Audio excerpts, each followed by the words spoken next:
Tennessee. A Tuesday morning in April, the airport hums with the sound of a city still waking up. Hundreds of people moving through glass and steel and recycled air.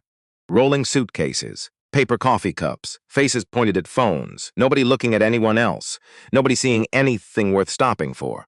Then one gate, one plane, one woman. She sits with her back straight and her hands folded in her lap. Navy cardigan buttoned all the way up. A small leather purse placed exactly between her feet. Not pushed aside, placed. Like everything about her is on purpose. She has spent 72 years learning how to take up precisely the space she is owed and not 1 inch less. She has a boarding pass. She is in the right seat, and none of that is going to matter. Down the aisle, a pair of heels. Clicking, even, unhurried. A woman in uniform slowing as she approaches row 1. Eyes moving, successing, landing on the woman in the navy cardigan. Not on the boarding pass sitting right there on the armrest, on the woman. A pause, just long enough. Then, in a voice built for delivering small disappointments without raising in pitch, "Ma'am, I need you to gather your things." 4 rows back, a man in a dark hoodie goes very still. Carol Hess stopped at row 1, looked at the woman in seat 1A, and said, "Ma'am, I need you to gather your things." She hadn't looked at the boarding pass. Not once. It was sitting right there on the armrest, folded, visible, exactly where a person puts something they want to be seen, and Carol Hess had not looked at it. Ruth Elaine Carter looked up at her, not surprised, not angry, just tired in the way that has nothing to do with sleep. "I believe there's a mistake," Ruth said. Her voice was steady, measured. The voice of a woman who has had to be steady and measured in rooms that didn't deserve it for so long that steady and measured had become her resting state. "My boarding pass says seat 1A. Carol glanced at the boarding pass the way you glance at something you've already decided doesn't matter. "Passengers sometimes end up in the wrong seat," she said. "It happens more than you'd think." "I'm sure it does," Ruth said. "But I purchased this ticket myself. If you could take another look, I've already checked the system. Then you'd see my name on it." A pause, not long, but long enough to mean something. "Ma'am, I'm going to need you to move." The cabin around them had gone quiet. Not the polite quiet of people trying not to eavesdrop. The real quiet. The kind that happens when everyone in a space simultaneously understands that something is occurring they are going to remember. Laptops stayed open, but fingers stopped moving, magazines lowered. In row 3, a little girl named Addie stopped drawing in her small spiral notebook and looked up. And 4 rows back, in a window seat on the left side of the cabin, a man in a dark hoodie and a baseball pulled low-set down the coffee he'd been holding and went very still. Memphis International Airport. Gate 11, Tuesday morning, 6:47 a.m. The terminal smells like burnt coffee and recycled air. Most people look like they'd rather be anywhere else. Heads down, earbuds in. Rolling suitcases clicking against tile floors in an uneven rhythm nobody asked for. Ruth Elaine Carter does not look so like she'd rather be anywhere else. She has 2 boarding passes. One folded in her wallet, one placed on the armrest beside her. Same flight, same seat, 1A, first class, Memphis to New York, non-refundable. She printed both at the library 3 days ago because the printer at home was out of ink, and she wasn't about to risk arriving at the airport with only a phone screen. Not for this trip, not for this seat. She had saved 11 months for this ticket, not because she needed to fly first class. Ruth Carter had flown economy her entire life and never once complained about it, but Elliot had called 2 weeks ago. Said he wanted her in New York. Something about a foundation event. Something about wanting to introduce her to people who should know her name. She'd said fine. She'd book her own ticket. He said, "Mom, I'll send you a," she said, "I'll book my own ticket, Elliot." And she did. 11 months of setting aside a little at a time from her fixed income, from the careful accounting she'd been doing her entire adult life, from the discipline that becomes second nature when scarcity has been your teacher long enough, because she wanted to arrive the way her son moved through the world now, not because she needed anyone to see her do it, but because she had spent 50 years of her life arriving at places through economy rows and waiting areas and the kind of seats that remind you, through sheer geometry, that you were not the person the designer was imagining. This time she would sit at the front, so here she is, 6:47, sane, back straight, hands folded, ready for whatever comes, which turns out to be Carol Hess. The Carol's has been a flight attendant for 14 years. Knows this cabin the way most people know their own kitchens. She slows at row 1, looks at the seat, looks at the cabin around her, does not look at the boarding pass on the armrests, and says the sentence that starts everything. Ruth Elaine Carter was born on a Wednesday in November of 1952 in a 2-bedroom house in South Memphis that her grandmother had rented for $32 a month. The floors sloped toward the kitchen. The back window didn't close all the way. In winter, her mother stuffed dish towels along the sill to keep the cold from coming through. The family made do with what they had, which was the central organizing principle of Ruth's childhood, not deprivation as tragedy. Just the constant, practiced management of limited resources by people who had learned that complaining about the limits didn't change them. Her father, George Carter, worked at a lumber yard on the south side of the city. Big man, quiet man. The kind of man who fixed things without being asked and showed up places early because late felt disrespectful. He lost 2 fingers as right hand in 1961 when a machine belt slipped. The foreman told him to take the off. There was no compensation. No insurance claim, no lawyer. George Carter wrapped his hand, went home and was back at work the following Monday because there was no other choice available to him. Her mother, Ida, cleaned houses 6 days a week in neighborhoods where she was expected to use the back entrance. She never complained about it. Not in front of Ruth, anyway. She'd come home, wash her hands at the kitchen sink, and start making dinner like the day had been perfectly ordinary. Ruth watched her do this for years and understood, even as a child, that survival sometimes looks like ordinary, that the absence of visible suffering is not the absence of suffering. It's just discipline. Ruth was a good student, better than good. The kind that teachers quietly root for, because she made the work look easy even when it wasn't. She walked 4 miles each way to the public library in Midtown because the branch in her own neighborhood didn't carry the books she needed. Twice a week, every week, rain included.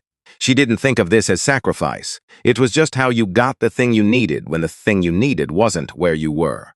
In 1970, she graduated high school with a scholarship to a teaching college 2 states away. Her parents cried when she left. Proud and terrified in exactly equal measure. She lasted 1 semester, not because she couldn't handle the coursework. She had a 4.0 and was already tutoring other students in her dormitory.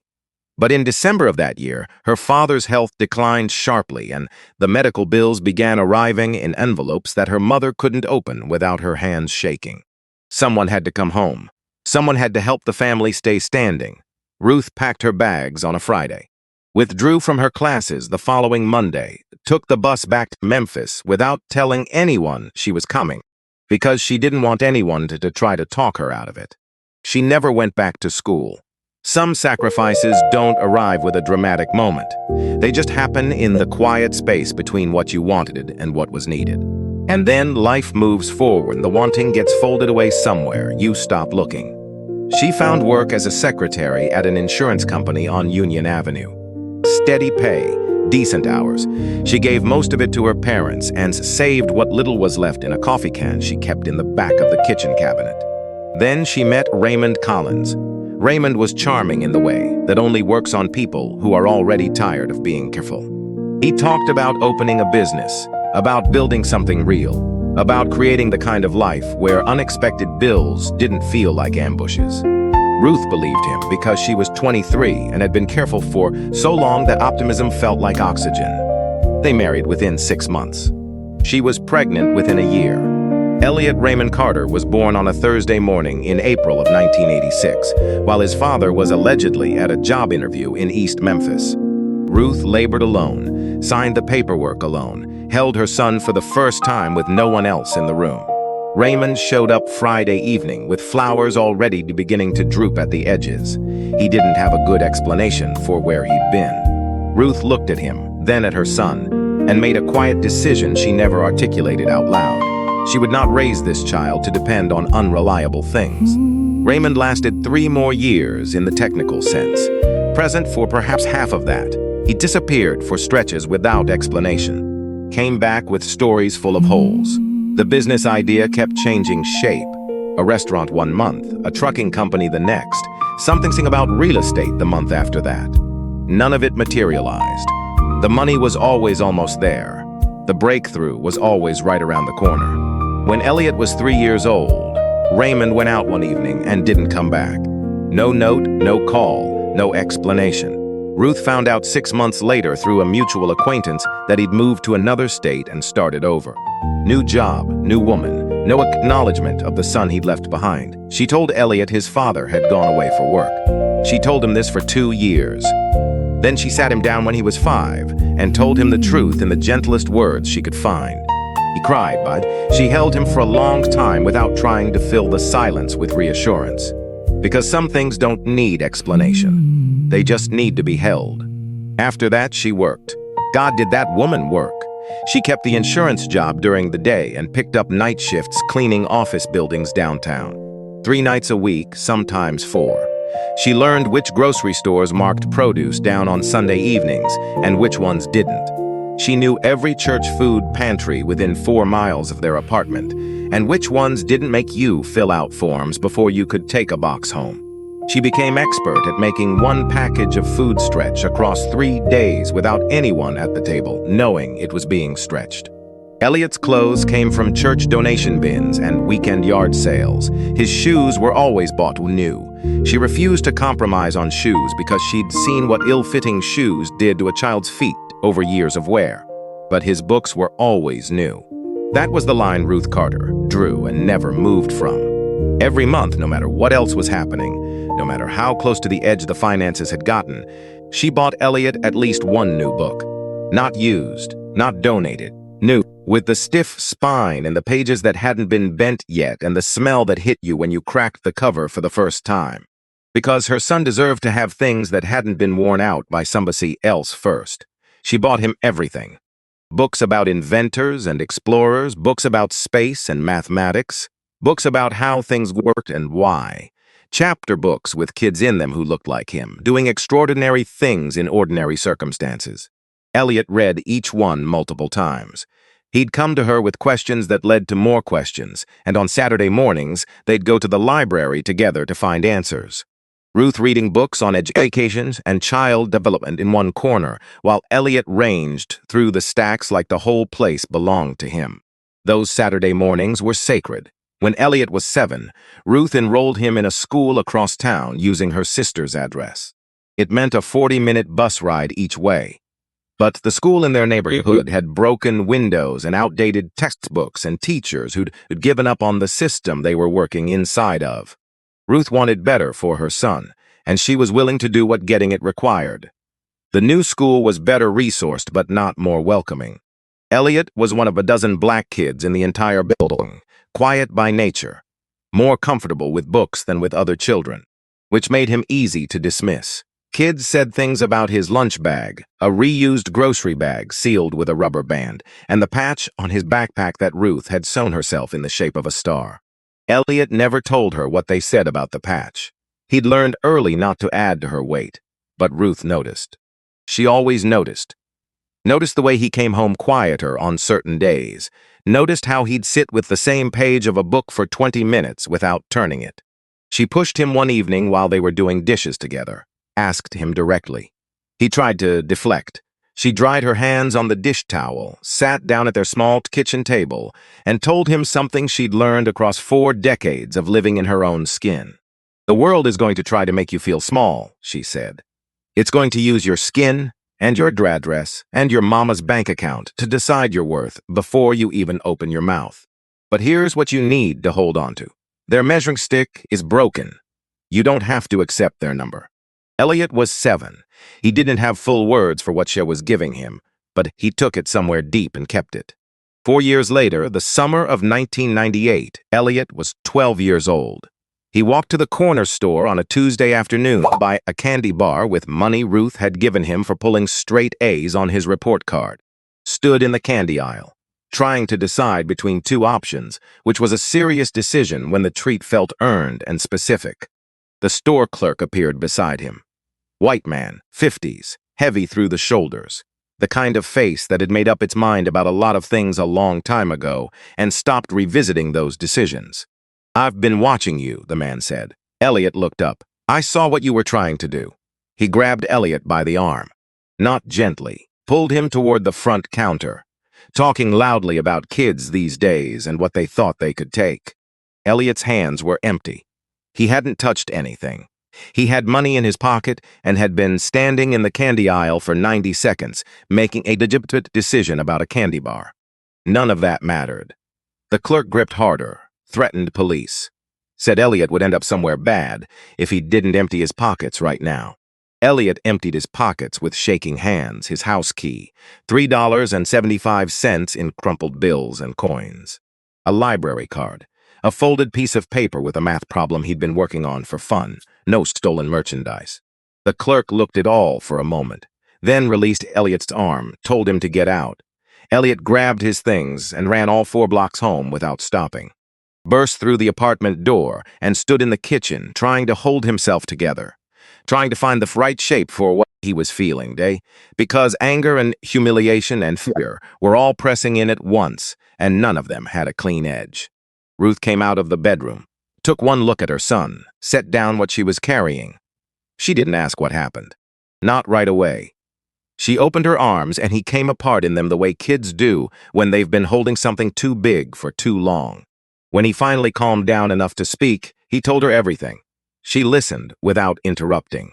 Her expression didn't change. But something moved beneath it, something contained and deliberate, like a fire behind glass. She told him to stay home. She'd be back. She walked to that store and had a conversation with the owner that lasted 45 minutes. Ruth never told Elliot the full details of what was said. What she did tell him was this. When she came home, she had a written acknowledgement of what had occurred and a commitment from the owner that his employee would complete bias training. Not perfect, not justice really, but acknowledgement, which is sometimes the most you can extract from a situation that should never have happened at all. That evening, she sat Elliot down at the kitchen table, held both his hands in hers, looked at him the way she always did when she needed what she was up to say to land somewhere it would stay. Never let anyone decide your worth, she said. Not a store clerk, not a teacher, not a police officer, or a boss, or a stranger who thinks they have the right to judge you before they know you. You are brilliant, and you are kind, and you are capable of things that would floor most people. Don't let their fear make you small. Elliot nodded. The words went somewhere that didn't have a name yet, but they stayed. He threw himself into school after that with an intensity that sometimes worried Ruth, staying up past midnight to finish projects that only required an hour, checking college-level textbooks out of the library in 8th grade, teaching himself to code from outdated manuals he found in the library's discard bin, practicing on the public computers during free access hours. Ruth made him take breaks, made him go to the park, invited other kids over for pizzas on Friday evenings, even when money was tight, because brilliance without human connection is a way of becoming isolation, and she didn't want her son to grow up brilliant and alone. He appreciated this more in retrospect than he showed at the time. He watched her, though. Always watched her. Watched she came home from the night shift at 11 and still asked about his homework. Watched how she went 3 days in the same shoes without mentioning it, so he could have the new ones he needed for the school year. Watched how she made 2-day meals look like choices. He promised himself something, quietly, without ceremony. One day she would never work another overnight shift. One day she would have a house with more than 2 bedrooms. One day he would make sure every sacrifice she'd folded into his life without complaint meant something he could see and touch and live inside of. He graduated high school in 2004 as valedictorian, working 20 hours a week at a fast food restaurant the entire senior year to help with the electric bill. He attended college on a full academic scholarship and, in his sophomore year, started his first technology company. Ruth attended his graduation in 2007. She drove 8 hours each way because flights were out of reach that month, arrived early enough to find a spot in the back of the auditorium, and watched her son walk across a stage she had imagined for him since before he could read his own name. She did not tell him she'd driven. He found out 2 years later from his aunt. By 2012, Elliot was 26 years old, and his first company had been acquired for $8 million. The deal closed on a Thursday afternoon. He called Ruth that evening. She said congratulations, said she was proud of him. Said she was going to hang up now because her shows were on. The following Saturday morning, he drove to Memphis, walked through her apartment door, and handed her a set of keys. A house, 3 bedrooms, safe neighborhood, yard with a maple tree in the back. She stood in the kitchen of her own home for the first time and cried in a way she almost never did. Not the contained kind she'd done alone through years of hard living, but the other kind. The kind that comes when weight you've been carrying so long you forgot it was there finally gets set down. He went on to build 2 more companies, each one larger. By 35, he was a billionaire. Forbes wrote the article. The speaking invitations stacked up. The board seats accumulated. None of it changed who he was to Ruth. He was still her kid who brought books home from the library and read her his favorite passages at breakfast. That's who she thought about when she booked seat 1A. Not the CEO, her kid. And she wanted to show up for this dinner the way the occasion deserved. The way he deserved. So she saved. And she bought the ticket and she printed it twice. And now Carol Hess is standing in the aisle telling her to move. Ruth opens her mouth to explain one more time. A voice from several rows back cuts through the cabin. Not loud. Not sharp. Present the way a door sounds when someone closes it with intention instead of letting it swing. That's my mother. And she's in the right seat. The man who spoke is already standing in the aisle. He walked up from the back without rushing, without announcement. Dark hoodie, baseball cap pulled low. The kind of face you'd pass in a terminal without registering. Nothing about his appearance suggests he is of a stiff taxian atmosphere of an entire aircraft. But something shifts, subtly. The way air pressure changes before weather arrives. Carol turns to face him with the expression of someone who is not accustomed to having her authority questioned and does not intend to start finding it acceptable. "Sir, this doesn't concern you. Please return to your seat." The man looks at her, then he looks at his mother. Ruth's breath catches. She knows that face, has known it for 38 years. She'd know it in the dark, at a distance from any angle.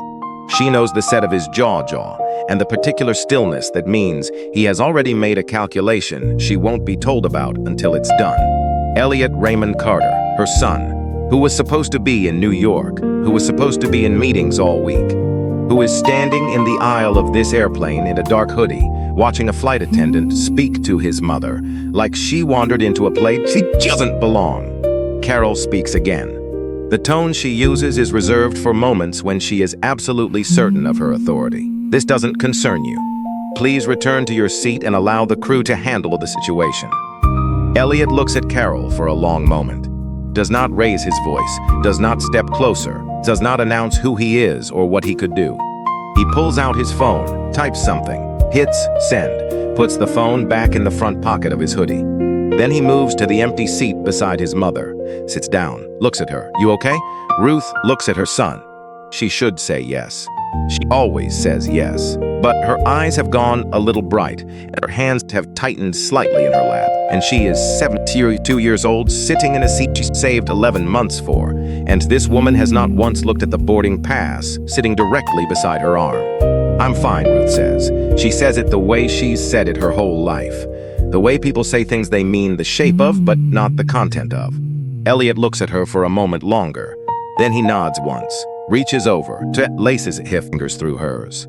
Carol walks away with the strides of someone who considers the matter handled. Her footsteps fall on the cabin floor, even, unhurried. The sound of someone who has not yet understood what has just been set in motion. In row 3, Addie has stopped drawing entirely. She is looking at the woman in the navy cardigan who is still sitting in seat 1A with her back straight, and at the sand beside her who is holding her hand like it's the most natural and necessary thing in the world. Addie is 8 years old. She doesn't have context for everything she just saw, but she's old enough to know it felt wrong. She puts down her pencil and waits to see what happens next. Elliot does not look at his phone again right away. He sits beside his mother and holds the particular weight of having watched something happen to someone you love and being unable to undo the fact that it happened at all. He can fix the forward. He has never been able to fix the backward. It is the one category of problem in his life that doesn't respond to money or strategy or the right call at the right time. But the forward he can work with. He pulls out his phone, types 4 words to Warren Gibbs. "How much in Skyline?" The 3 dots appear almost immediately. Warren is always awake before 7. The reply takes 11 seconds. 22% through the infrastructure fund, your second largest shareholder after the founder's trust. What's going on? Elliot stares at the number for a moment. Types back. Get me the CEO, direct line now. He locks the phone, looks out the window at the digger crew loading the last of the luggage. The Memphis sky is doing what April skies do in Tennessee, somewhere between uncertain and committed, clouds shifting in ways that haven't decided yet what they're going to become. Inside seat 1A, Ruth Elaine Carter sits with her boarding pass on the armrest and her son's hand in hers. She is not a woman who was ever supposed to end up here. Not according to the neighborhood she came from. Not according to every space in her life that looked at her and made a quiet decision before she opened her mouth. But she is here. She has always ended up exactly where she decided to be, and she is not moving. Warren Gibbs calls back in 3 minutes and 40 seconds. Elliot is already standing in the galley by the time the phone buzzes. He moved there without saying anything to Ruth. Just unfolded his fingers from hers, stood up, and walked toward the front of the cabin with the unhurried steadiness of someone who has made a decision and is now simply executing it. Ruth watched him go. She knows that walk, has known it since he was 14 years old and had just decided something she was not going to be able to talk him out of. The shoulders settle, the pace evens. The rest of the world drops away, and he goes somewhere internal that nobody else gets access to. It used to worry her when he was a teenager. Now it just means something is about to happen. Warren's voice comes through low and clear. He is 51 years old, has been Elliot's legal counsel for 9 years, and has the particular quality of a man who has learned to read a situation from the first 3 words of a phone call and calibrate accordingly. He heard something in Elliot's 4-word text that told him this was not a routine query. 22% through the infrastructure fund, Warren says. Second largest shareholder after the founder's trust. You've been on the quarterly call, Elliot. You knew this number. I knew it, Elliot says. I needed to hear it out loud. A beat. Warren recalibrating. What happened? Get me Howard Briggs, direct line. I need him in the next 2 minutes. Elliot, 1 word. Flat final. 2 minutes, Warren says. And hangs up. Elliot lowers the phone and stands at the small galley window. Outside, a ground crew worker is loading luggage into the hold with the efficiency of someone who has done this 40 times already today. The man doesn't look at the plane, just lifts and moves and lifts again. The sky above the tarmac is pale and going nowhere in particular. Elliot thinks about his mother's face when she recognized him in the aisle. Not surprised, not relieved, just present. Way she always is. Like she had considered several possible versions of this morning and had arrived without visible disruption at the one that was actually happening. He thinks about the way Carol Hess looked at his mother. Not at the boarding pass, at his mother. At the cardigan buttoned to the neck and the purse placed exactly between her feet and the 72-year-old woman, sitting in a seat she had earned 12 times over in every way a person can earn something, and decided, without consulting a single piece of paper, that something about the picture was wrong. Elliot has sat across from venture capitalists who looked at him the same way, across from board members and bank officers and men in lobbies who assessed him before he opened his mouth and arrived at conclusions that had nothing to do with his qualifications. He knows what that look costs, knows what it costs the person's receiving it, and he knows what it costs the person giving it, even if the person giving it will never understand the price they've spent. His phone buzzes. Howard Briggs, CEO, Skyline Aviation Group, formerly of 2 other major carriers, known in the industry for operational precision and a well-documented allergy to bad press. His assistant has already told him the call is coming, and from whom, which means he picks up with the particular warmth of a man who has had 90 seconds to compose himself into appearing unhurried. Elliot, good to hear from you. Warren said it was urgent. I'm on flight 447 out of Memphis, Elliot says. Something happened that you need to know about. He tells it straight, no embellishment, no performance. Just the sequence in the order occurred.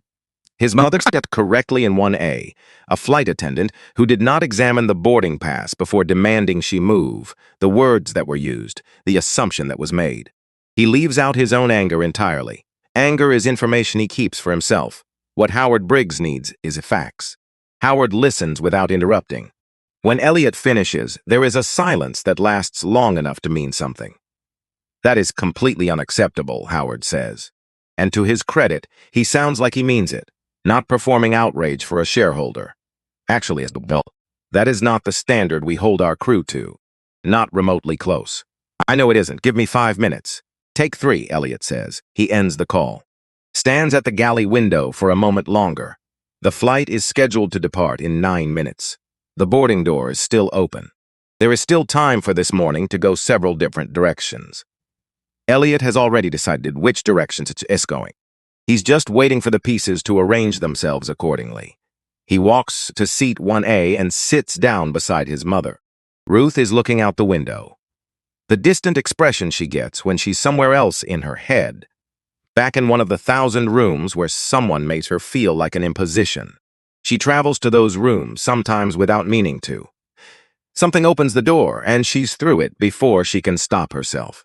He sits down. She doesn't look at him right away. "Mom," she turns, focuses, comes back. "I'm fine," she says. "I know you are."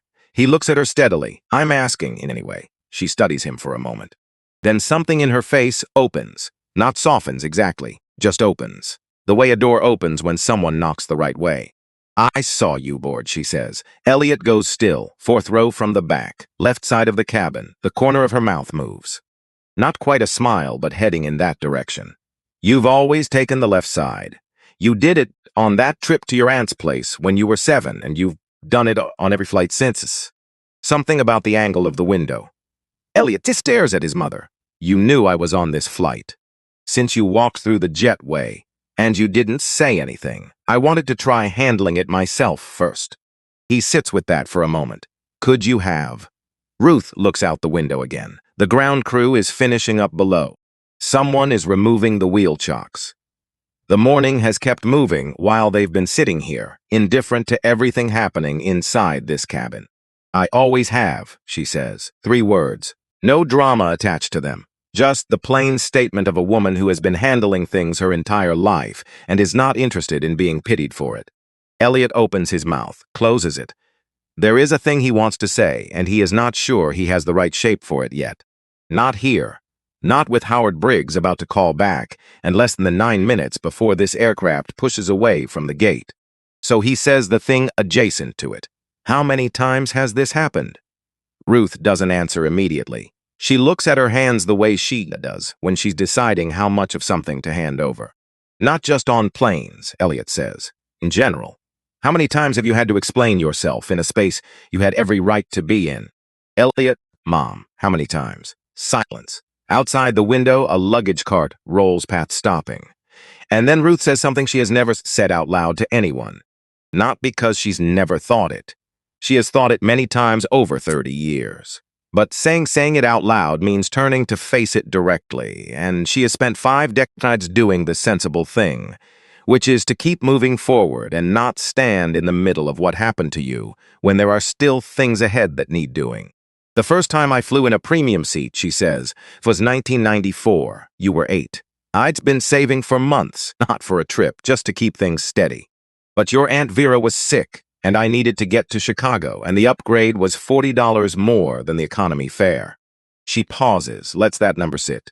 $40. I thought about it for 3 days. Then I paid it. Figured I'd earned a few hours without a middle seat. She stops. Elliot waits. "A man told me I was in the wrong seat," she says. He was polite about it, very certain. "Just said, ma'am, I think you might be confused." I looked at my boarding pass, and I looked at the seat number, and they matched. I looked at him, and I could see he wasn't going to accept that.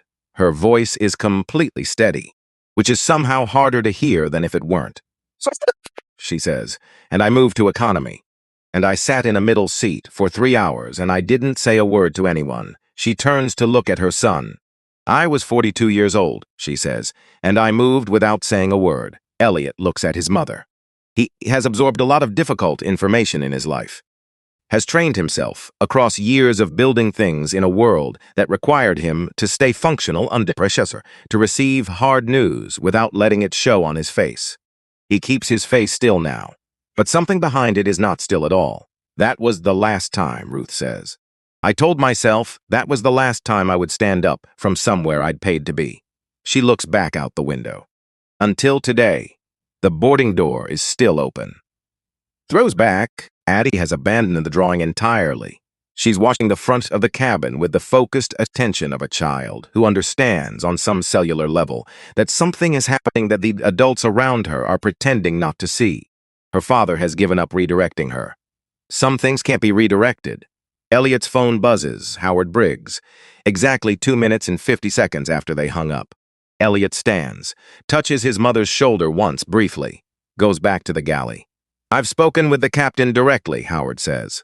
His voice has changed. The warmth is gone, replaced by the clipped efficiency of a man managing a situation he recognizes as larger than a single flight. He's handling it right now. A ground supervisor is being sent up. "You have my word this is being addressed." "Good. And Elliot, I want you to know the crew member involved will be dealt with appropriately. This behavior is not something Howard, yes. Address the situation on the plane first. Then we can talk about everything else." A pause. Brief, chastened. "Of course, absolutely." Elliot lowers the phone.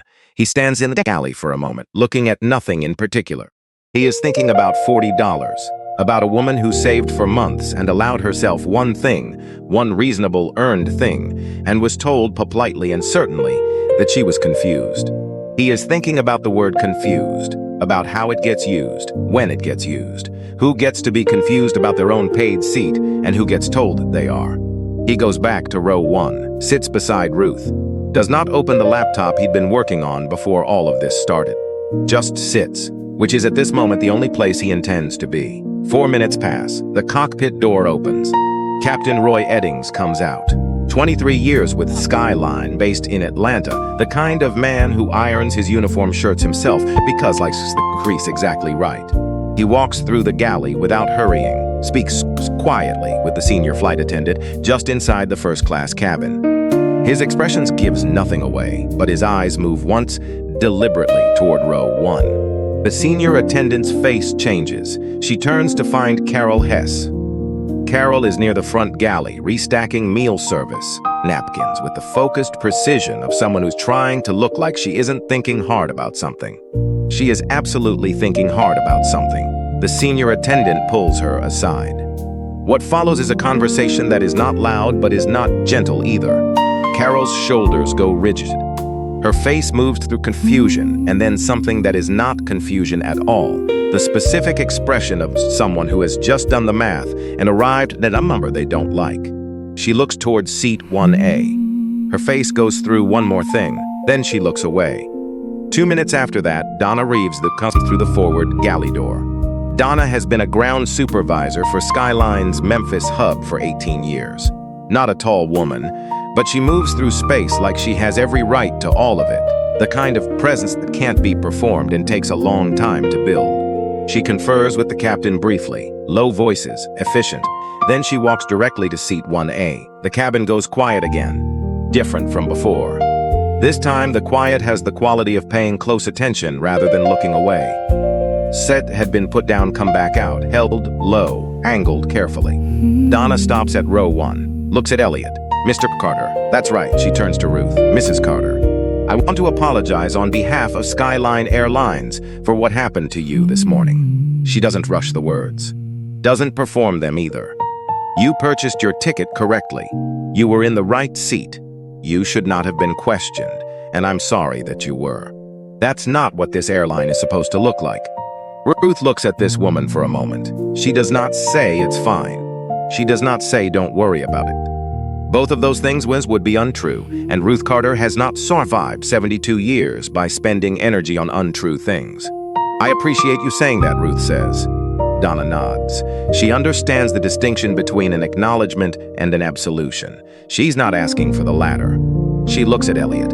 "Is there anything we can do to make the rest of your flight more comfortable?" Elliot has been sitting quietly through all of this. Hands relaxed on his knees. Expression neutral in the way that takes years of high-stakes situations to develop. But his eyes have been moving, tracking, calculating the shape of what comes next. "Actually," he says. "Yes." Donna gives him her full attention. Elliot pulls out his phone. Not his email, not a messaging app. his personal financial platform, the one connected to his private accounts, and built for the kind of transaction speeds that comes from relationships with institutions that treat your business as a priority. Skyline Aviation uses an open booking infrastructure for its seat inventory. Elliot knows this because Carter Ventures co-funded the technology company that built the underlying platform 3 years ago. He attended 2 of the architecture meetings.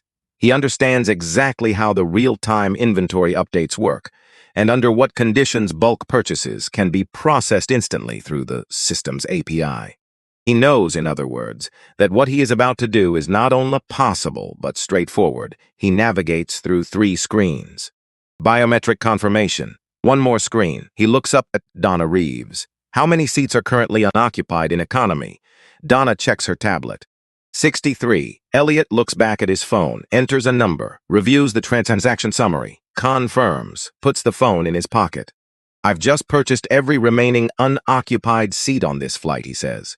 His voice is the same tone he'd use to confirm a lunch order. Every passenger currently booked in economy will be moved up to first class or premium economy at no charge. Families that were split across the cabin get to sit together. The man in the window seat of row 22, the one with the service insignia on his jacket, gets fully reclining. He pauses, and every single person on this aircraft gets treated with the same courtesy my mother deserved when she walked through that door this morning. Is that understood? Donna Reeves blinks once. Just once. Yes, Mr. Carter, crystal clear? Crystal clear. The news moves through the cabin, the way a change in temperature moves through a room. You don't see it travel. You just notice that suddenly everyone knows. The man in the window seat across the aisle looks up from his phone for the first time since boarding. A woman 3 rows back covers her mouth with her hand. Somewhere toward the rear, a child asks a parent what just happened. And the parent, for once, actually tries to explain. Addie has stopped everything. She is just watching now. Completely still.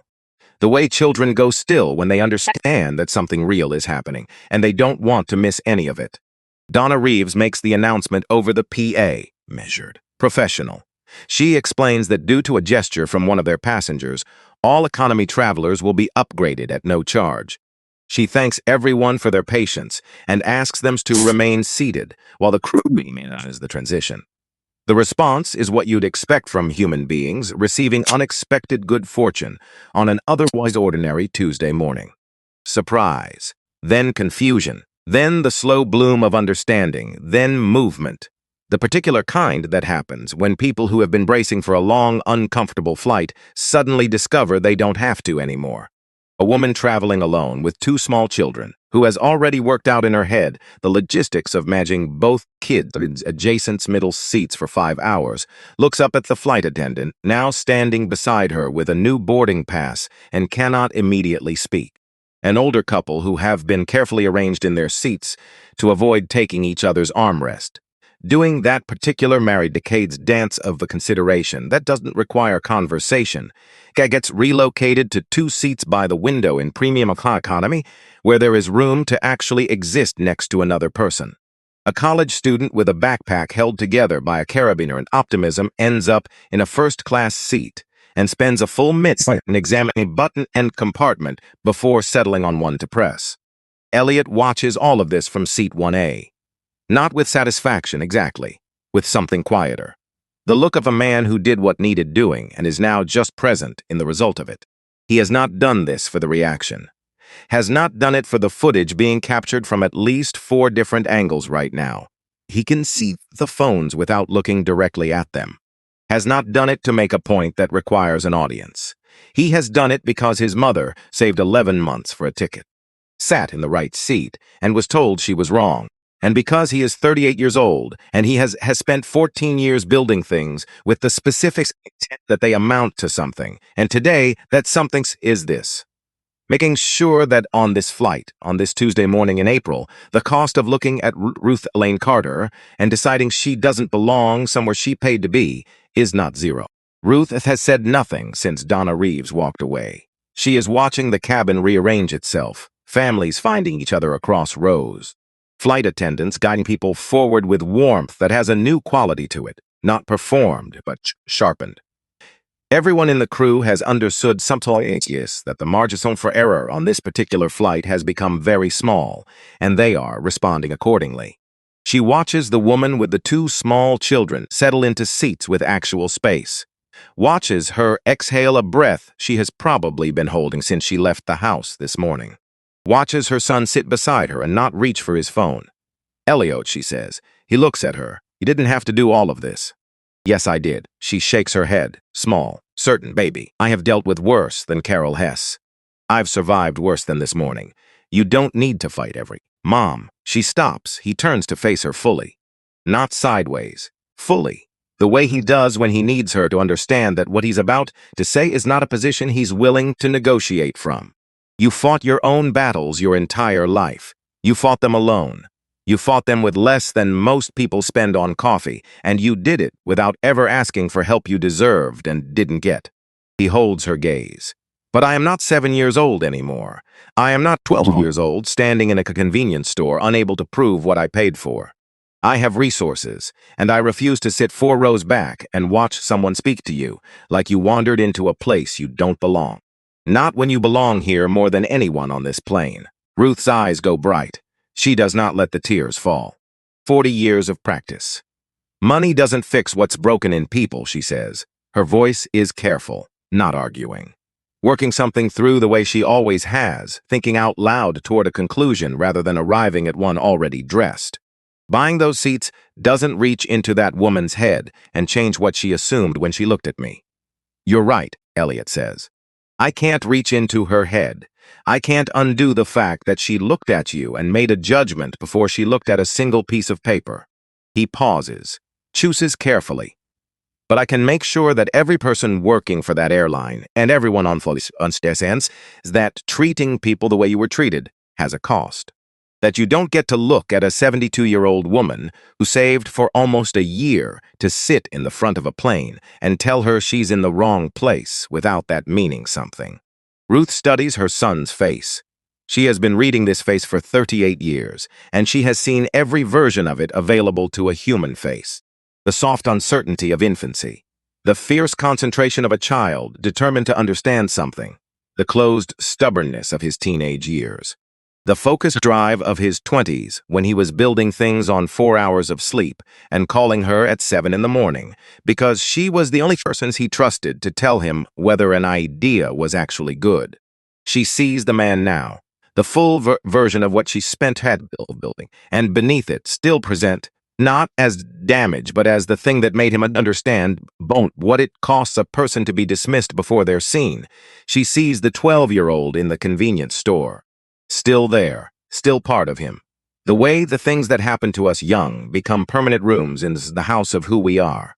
She reaches up, touches his face just briefly. "You're a good man," she says, "better than this world deserves sometimes."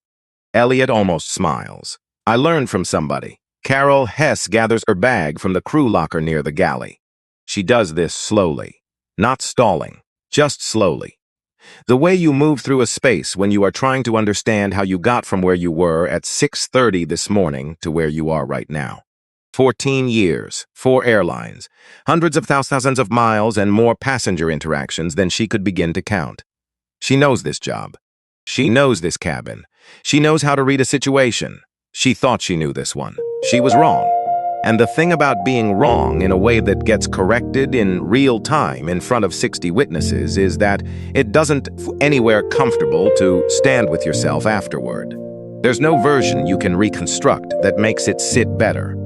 No angle from which it looks like something other than what it was. She picks up her bag, moves toward the Ass's row 1, and stops, not because anyone told her to. Her feet stop, and she is standing there before her mind has fully authorized the decision. Ruth Carter is looking out the window. Elliot Carter is watching Carol. The whole cabins is not quite watching everyone present, no one direct. Carol looks at Ruth.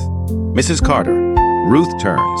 Carol holds the look for a moment. Something in her face that is younger than the rest of her. Something that had met use lately. "I'm sorry." Quieter than anything she said this morning. The professional finish gone. Not because of what happened to my job.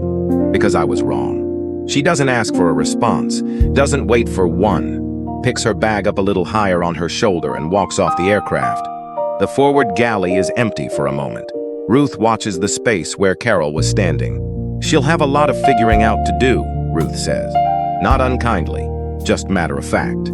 It's the same tone she uses to state things that are true and don't require ornamentation. Elliot looks at his mother. "Does it help?" he asks. The apology. Ruth thinks about this the way she thinks about everything worth thinking about, without rushing toward comfort. "It's a beginning," she says finally. That's what apologies are, a beginning. Whether she does anything with it after she walks off this plane is her business. She settles back in her seat and does something Elliot hasn't seen her do all morning. She leans back. Not performance straight, not careful. She leans back in seat 1A the way a leans back when they have decided to actually be somewhere instead of just occupying it. Like she's staying, like she was always going to stay because she was. The engines begin cycling up. The flight attendants move through their pre-departure checks with a thoroughness that carries a new quality. Every passenger addressed carefully. Every request met with the kind of attention that says everyone in the crew understands, without it having been stated explicitly, what this particular flight now means. Captain Edding's voice comes over the PA, steady and unhurried, thanking passengers for their patience, advising that Skyline Flight 447 to New York, John F. Kennedy has been cleared for departure. Ruth reaches up and adjusts the air vent above her seat. Points it slightly left. Gets it exactly right. The plane pushes back from the gate at 7:19 a.m. Ruth watches the terminal building slide past her window. She is thinking about all the flights she has taken over the years. The decades of middle seats and economy rows, and the particular arithmetic of calculating whether an upgrade was worth the cost, and deciding nearly every time that it wasn't. The quiet acceptance of certain comforts as things that weren't designed with her in mind. And now here she is in seat 1A. Not because someone granted her permission, not because an upgrade was offered as compensation, because she saved her own money for 11 months and bought the ticket herself and sat down in the right seat and, when someone told her to move, did not move. And because her son, who she did not know was on this flight, who drove 8 hours to watch her walk across a graduation stage and never told her, who handed her house keys on a Saturday morning and acted like it was nothing, was 4 rows back the whole time. She has questions about that, actually. Several of them. Starting with why he was on a flight from Memphis to New York at 7 in the morning when he was supposed to be in New York already. She files this away. There will be time for it once they're in the air. The aircraft reaches the runway and pauses briefly. That held breath moment before departure, when everything that has happened on the ground becomes fixed and everything ahead is still open. Then the engines climb. The plane accelerates and Memphis falls away. Ruth watches the city go the grid of streets and rooftops and the brown curve of the river shrinking down to something that looks manageable from up here. She has lived inside that grid for 72 years, has navigated every version of it that 5 decades of a changing city could produce. From up here, it looks like something you could hold in one hand. It never feels that way when you're living inside it. Elliot is beside her. Not working, not on his phone. Just there, looking out the same window she is, watching the same city he grew up in get smaller below them. Neither of them says anything for a few minutes. And it is the best kind of silence. The kind that only exists between people who have logged enough hours together that science doesn't need to be managed or explained or filled with something to prove that everything is fine. Everything is fine. They are going to New York. Ruth is in the right seat. Elliot is beside her. The city is getting smaller below them, and the sky ahead is wide and clear and full of light. Everything, for right now, is exactly fine. The plane levels out at 35,000 feet. Memphis is gone. Somewhere below the cloud layer, swallowed by distance and altitude, reduced to a memory of streets as rooftops, and 38 years of a life being built from the ground up. Up here, there is only the steady engine note and the particular quality of light that exists above weather. Clean and even and without the complications of a world that hasn't sorted itself out yet. Ruth adjusts the air vent above her seat. She already got it right before takeoff, but she checks it again because that is the kind of person she is. Precise, deliberate. Not because she is anxious, but because she has learned over 7 decades that small things that's done correctly add up to large things working the way they should. Elliot is beside her, not working, not on his phone, not doing the thing he does in every meeting and on every call and in every moment between obligations, which is to think 3 steps ahead of wherever he currently is.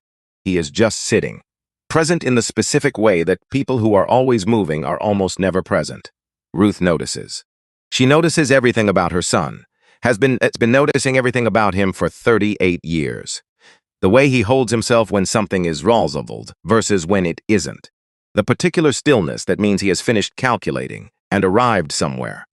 The way his hands rest differently in his lap when he is genuinely at rest versus when he is performing rest for someone else's benefit. Right now, he is genuinely at rest, which means something resolve. Something in the last 2 hours settled into place for him, and he is sitting with the settlement of it. She reaches over and closes the laptop sitting on his tray table. He looks at her. "You weren't using it," she says. "I was about to. You've been about to for 20 minutes. He looks at the closed laptop, then at her. Then he pushes it to the side. "Okay," he says, and that's that. The clouds outside the window are moving slowly in the opposite direction, or the plane is moving and the clouds are still, which amounts to the same view from in here. The light has the quality of mid-morning in spring, tentative and real at the same time. Like it's decided to commit but hasn't finished announcing the commitment. They sit for a few minutes without talking. Good silence, the comfortable kind. Then Ruth says, "Tell me something." Elliot looks at her. "What kind of something? When did you know you were going to be okay?" She pauses, not successful. Not rich, just okay. He doesn't answer right away. She expected that. Elliot has never been a person who gives first answers to real questions. He gives second answers, the ones that show up after the first answer has been examined and found insufficient. She raised him to do this without meaning to, simply by modeling it herself across enough years that it became his natural approach to anything worth taking seriously. He looks at the seat back in front of him, then out the window, then at his hands. "The night you came home from that store," he says. "The convenience store, when I was 12. Ruth is still. You didn't hug me first," he says. I remember that clearly. "You came through the door, and you looked at my face, and you sat down at the kitchen table, and you took both my hands, and you looked at me." He stops, like I was the only thing in the world worth looking at, and I thought, I'm going to be okay. Because she's looking at me like I'm something, and she doesn't look at things wrong. Ruth does not speak for a moment. Outside, the clouds thin briefly, and the ground is visible far below. The ordered patchwork of fields and roads that the country becomes from altitude. Then the clouds close again. "You never cried in front of me," Elliot says. "Not once. Not when he left. Not when the electricity got shut off. Not when you came home from the night shift and I could hear how tired you were, even when you were trying to sound normal on the phone." He looks at her. "I used to think that meant you were strong, and now I think it meant you were carrying everything alone so I wouldn't have to." Ruth looks at her hands. "That's what mothers do," she says. "That shouldn't be all mothers get to do." The words land quietly, settle. Ruth doesn't argue with them. She has spent enough years being honest with herself to know he's right, that subversive and sacrifice, practiced long enough, can start to feel like identity. And identity, once it settles into the bones, is hard to see around. Hard to ask whether it still fits or whether it ever did. She looks at her son.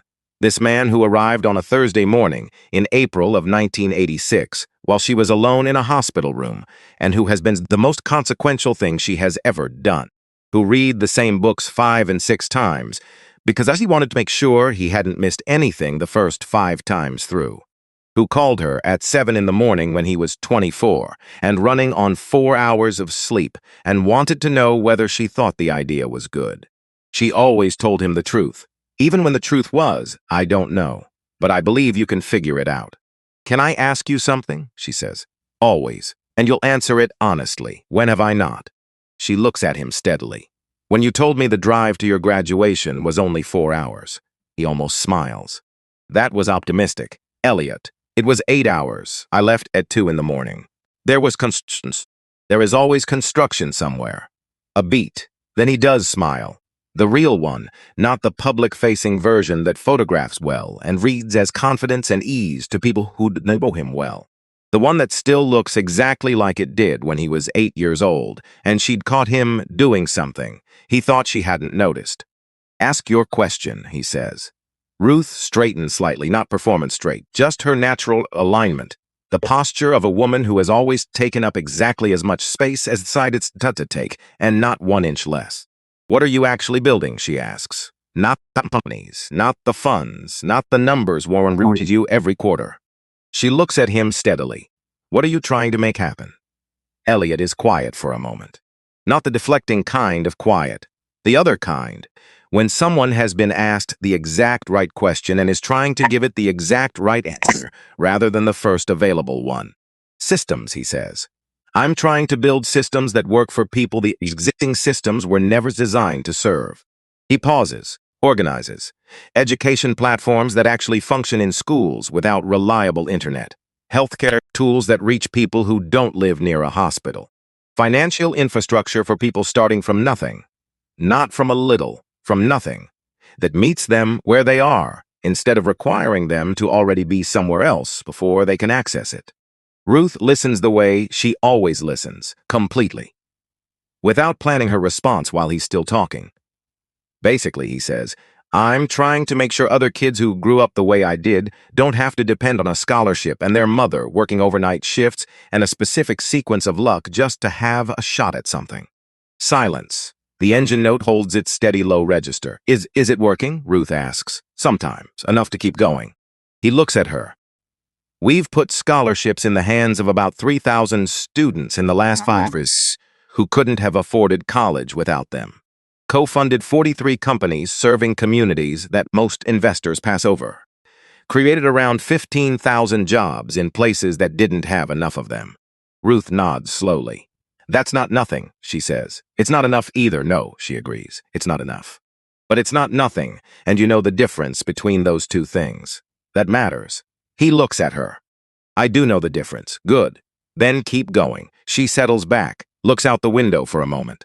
Then back at him. "I need to ask you something now," she says. "So ask, and I want an honest answer." "Mom, when do I not give you honest answers?" She tilts her head slightly. He braces. "Never mind," he says. "Ask the question." She turns toward him fully. "What are you doing on this flight?" He blinks. "What?" "You were supposed to be in New York.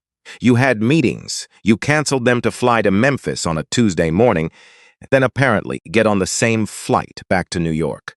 She looks at him with the patience of someone who has been waiting out his deflections for 38 years.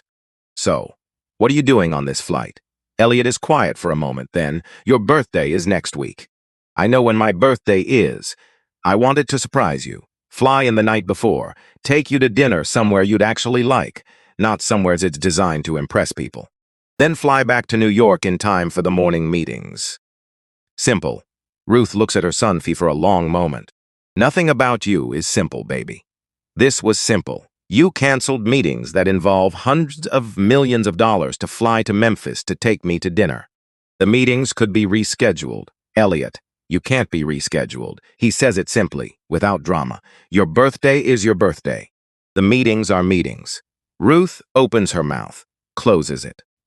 There are things she wants to say about this, about proportion and practicality, and the fact that she does not need him rearranging his entire professional schedule around her birthday dinner. She has said versions of these things many times over many years. They have never once landed, so she says something else instead. "You could have called," she says. "I would have made you dinner." "I know you would have." He looks at her. "That's why I didn't call." Ruth shakes her head slowly, but the corner of her mouth has moved. He sees it. "There it is," he says. "Don't push it." "I'm not pushing anything. I just saw a smile." "You saw nothing." "Mom, I have 38 years of evidence about what your face does when you're pretending not to be pleased about something." She looks out the window, but the corner of her mouth has not gone back to where it was. They sit for a moment in the particular warmth of an argument that was never really an argument. The kind of exchange that looks like friction from the outside and is from the inside. Just two people who know each other completely well enough to skip all the preliminary steps and go straight to the part where everything is fine. Elliot looks at his mother for a long moment. Then he says, "I want to ask you something. You're going to ask me something whether I say yes or not." "True, but I'm asking permission anyway." Ruth looks at him. "Go ahead." He turns toward her, fully. The way he does when the thing he's about to say is not a position he's holding loosely. "What do you want?" he says. "Not what you need. Not what makes sense or what's practical or what would help somebody else. What do you actually want? For yourself." Ruth looks at him like he said something in a language she needs a moment to locate. Because no one asks her that. Not because she is surrounded by people who don't care about her. She has a son who cares about her more than most people will ever be cared for by anyone. She has friends, her book club, her neighbor Greta, who leaves food by the door when the weather turns without being asked or thanked. But wanting things for yourself, wanting things outside the framework of what's useful or practical or what somebody around you needs, is a habit that gets interrupted by certain kinds of lives. And once it's interrupted long enough, once the habit atrophies from years of disuse, you stop noticing that you've stopped doing it. The absence becomes ordinary. Ordinary becomes invisible. So she sits with the question, really sits with it, which takes longer than Elliot expected. And exactly as long as it should. "I want to finish my degree," she says. Elliot doesn't move. "I left my first semester," Ruth says. "December 1970. I went home because your grandfather needed someone to come home, and I was the someone available. And I told myself it was temporary." She pauses. "For about 5 years, I told myself it was temporary. Then it stopped being temporary and became just the way things were." She looks at her hands. "I've thought about going back, many times. Every few years I'd think about it, and then I'd think about the logistics and the time and the what would be the point, and I'd put it away again." She looks up. "But if you're asking what I want, if that is genuinely the question, I want to finish what I started in 1970. I want the teaching certificate I was supposed to get. I want the thing I put down 54 years ago because someone needed me to." Elliot holds it for what feels like a long time. "Okay," he says. Ruth blinks. "Okay, I'll drive you to the admissions office myself." She stares at him. "Elliot, I am 72 years old. I'm aware I was present for your birth. You were not present for my birth, not directly, but I was in for shortly after. There are programs. There are good ones. Evening and weekend formats. We'll find the right one." Ruth opens her mouth, closes it, opens it again. "You're not going to try to talk me out of it." "Why would I talk you out of it?" "Because most people would say, it's most people, aren't you?" He looks at her steadily. Most people didn't walk 4 miles to a library twice a week because the one in their neighborhood didn't carry the right books. You're telling me the woman who did that for 8 years straight can't handle a course load? Ruth opens her mouth. And then something happens in her face that Elliot has not seen today. Not through any of it. Not through Carol Hess or the apology or the full reorganization of an aircraft or the conversation about 30 years of swallowed indignities. She laughs. A real one, small and surprised, catching her off guard, the way real laughter does when it arrives without warning in a moment you weren't expecting it. Because she was not prepared for this morning to end up here, in seat 1A, at 35,000 feet, with her son sitting beside her telling her to go back to school at 7 to sup, like it is a so reasonable suggestion anyone has made all week, which she is beginning to think it might actually be. "You're serious," she says. "When am I not serious? You told me the drive to your graduation was 4 hours. I've been consistent on the construction explanation. Elliot, Mom," she shakes her head, but she is still smiling. And it reaches her eyes, fully, completely, in a way it hasn't today, not through any of it. Elliot watches his mother smile and feels something loosen in his chest that has been tight since 6:51 this morning when Carol Hess stopped at row 1. Not gone, not resolved. The thing that happened this morning will not be fully resolved on a flight to New York. Some things don't resolve that cleanly, but loosened. Enough that he can breathe around it. That is enough for now. Elliot excuses himself 20 minutes later. He walks toward the back of the cabin, and on the return trip he passes row 3, where Addie is sitting with her spiral notebook open in her lap. She's drawing something. An airplane, it looks like, rendered with the careful attention of a child for whom getting in the details right is a matter of personal importance. She has erased the wings twice. The current version is better than the previous two. Elliot stops. That's a good drawing. Addie looks up, startled for a moment, then nod. Thank you, she says. Can I ask you something? She nods. Earlier, when you asked your dad why they were making the nice lady move, he keeps his voice easy, unhurried. Do you remember asking that? Yes, that was the right question, Elliot says. Addie looks at him. Turning this over. My dad said it wasn't our business, she says. I know. Adults say that sometimes when they're not sure what to do. Being unsure is okay. He pauses, but the question was still right. You saw something that didn't seem fair, and you said so. That matters more than you know. Addie considers this seriously. My teacher says if something seems wrong, we should say something. Even if it's hard. Your teacher is right, but what if nobody listens? Elliot looks at this kid. 8 years old. Sitting in a first-class seat she did not expect to be in this morning, holding a notebook, asking a question people twice and 3 times and 4 times her age spend their whole lives trying to answer. Then you say it again, he says. And you keep saying it in different ways until somebody does. And while you're doing that, you keep getting better at saying it so it's harder to ignore. Addie holds this for a moment. Then she looks down at her drawing, erases a small section near the tail. Redraws it, she says. Elliot goes back to his seat. Ruth is watching him when he sits down. She has that look, the one that means she saw the whole thing and is filing it somewhere. Making allies, she says. Talking to a kid who asked the right question this morning. Ruth glances toward row 3. At Addie's head bent over her notebook, the focused seriousness of getting the wings right. She's going to be somebody, Ruth says. She already is. Ruth looks at her son for a moment. You're going to be a good father someday, she says. Elliot shifts slightly. One thing at a time. I'm not pressuring, I'm observing. It felt like pressuring. It was a compliment. It was both. Ruth smiles. You've always been too perceptive for your own good. Learned that from somewhere. The meal service comes through. A flight attendant named Cassie. Mid-20s, the careful movements of someone who is very aware of exactly where she is and who she is serving, sets down Ruth's tray first. Then Elliot's. Her hands are precise, controlled. She starts to step back. Elliot says quietly, "You're doing great." She stops. Looks at him. Something shifts in her expression, not surprising exactly, but the particular look of someone who was bracing for one thing and received another. What you did for your mother, she says. Her voice drops slightly.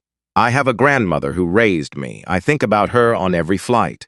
Every time I walk through a cabin, I think about whether someone is treating her the way some passengers get treated. She steadies herself. What you did mattered. I wanted you to know that.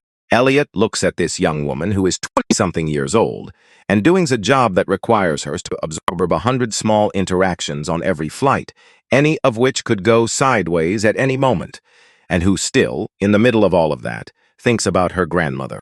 Then remember this the next time you see something that doesn't sit right, he says. You don't need to buy anything to stand up for someone. Sometimes just saying something is enough, and you're in a position to say something every single day.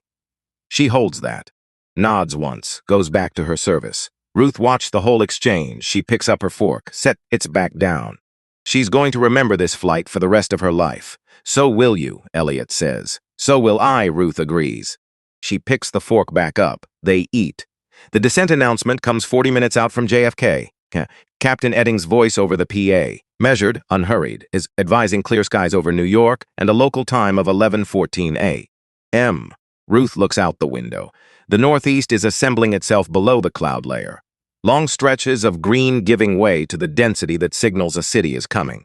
More roads, more rooftops, more of the organized, improbable accumulation of human activity that a major metropolitan area becomes when seen from above. She has always found this view worth paying attention to, not because it is beautiful, though it is in its particular way, but because of what it represents. That many people, all of them with lives as full and complicated and irreducible as her own. All of them getting on planes and sitting in seats. All of them navigating spaces that were or were not designed with them in mind. Elliot is looking at his phone. Then he locks it and puts it away. I keep thinking about what you told me, he says. 1994, the $40. Ruth looks at him. I keep thinking about the fact that you saved for months and allowed yourself one thing, one reasonable, earned thing, and someone took it from you in 30 seconds. And you went home and you kept going. He pauses. And you never told me. For 30 years, you never said this happened to me and it was wrong. You were 8, I know. And then you were 12 dealing with your own version of it. And then you were 18 and leaving for college. And by the time you were old enough to do something about it, you were already doing things that mattered more than one flight in 1994. Nothing mattered more than that, Elliot says. Ruth looks at him. I mean it, he says. Nothing I've built matters more than the fact that you moved to economy and stayed quiet about it for 30 years because you were protecting me from the weight of it. Because you were always protecting me from weight that should have been shared. His jaw tightens slightly.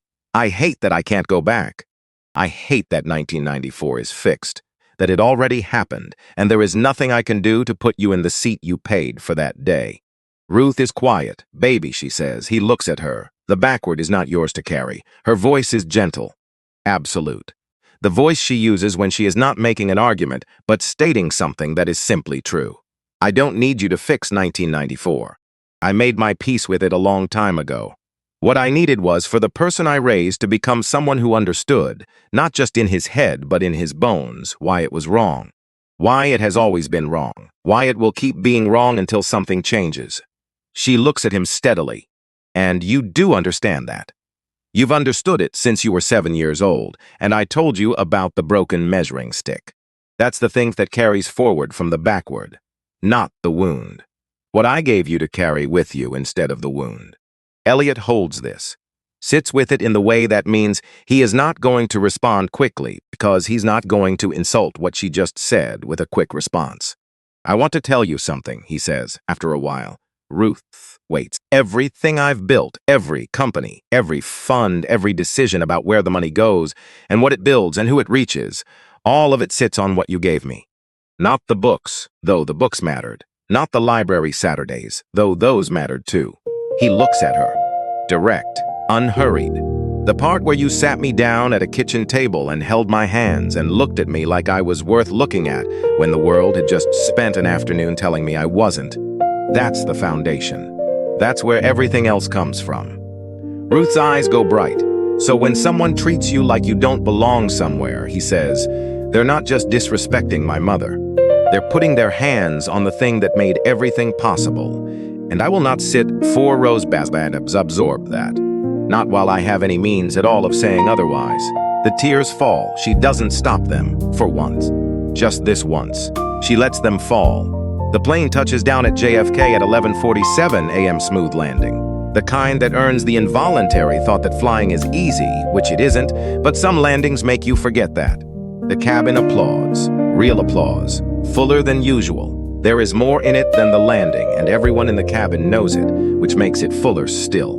The seatbelt sign chimes off. Ruth and Elliot stay seated. Let other passengers gather their things. Neither of them is in any rush to leave this particular space just yet. This strange, ordinary, extraordinary space started as a Tuesday morning flight and became something else entirely between Memphis and here. People pass. Each one who passes row 1 does something, a nod, a look, something small and deliberate that says, I was here. I saw. I understand what this was. Douglas, the veteran from row 22, backs straight, eyes clear, stops. Extends his hand to Elliot, shakes it firmly, says nothing for a moment then. Different kind of war, same principle. He nods to Ruth, the kind of nod that means something specific and doesn't need to be translated. Then he moves on. The woman who had been traveling alone with 2 small children stops. Her youngest is asleep against her shoulder. Her older one is fidgeting with the exhausted bounce of a child who has been sitting too long. The woman looks at Ruth. Thank you for not moving, she says. Soft, direct. No qualifier attached to it. Ruth looks at her. You're welcome. Addie and her father pass. Addie is carrying her notebook pressed against her chest. She looks at Ruth as she goes by. Doesn't say anything. Just looks. The way children look at people they have decided are important. Ruth looks back. Addie nods once. Seriously, definitely, and keeps walking. The college student with the carabiner backpack stops at row 1 and looks at Elliot. Looks like he had planned to say something specific and has now abandoned the plan in favor of honesty. My mom is going to lose her mind when I tell her about this, he says. Elliot nods. Tell her the whole thing. I'm going to. He looks at Ruth. Ma'am, have a good trip. Thank you, sweetheart, Ruth says. He nods and goes. Ruth laughs, small, real. The third time today, each one slightly less surprised than the last, like laughter is remembering where it lives. Elliot smiles. They stand, gather their things. Ruth takes her purse from between her feet, exactly where she placed it at 6:47 this morning, exactly where she said it would be. She picks up the boarding pass from the armrest, seat 1A, first class, Memphis to New York. She folds it carefully, puts it in the front pocket of her purse. Not the back, not tucked somewhere it might be forgotten. The front. They walk up the jetway together, side by side, not rushing, not slow, moving forward the way people move when they are not trying to get away from something, but simply going where they are going.